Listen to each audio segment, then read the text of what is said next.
It's Tuesday, April 28th. In the headlines, Prime Minister Dr. Andrew Holness to address mounting opposition to the National Reconstruction and Resilience Authority Bill, the NARA Bill, amid calls for wider consultation. St. Thomas set for healthcare boost with Seaforth Health Center's expansion.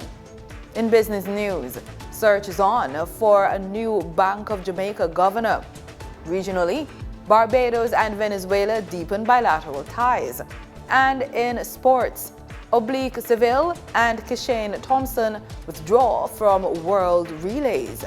This is the news on PBC Jamaica. I'm Simone Absalom Gale. For the full newscast, head over to our YouTube and Facebook pages.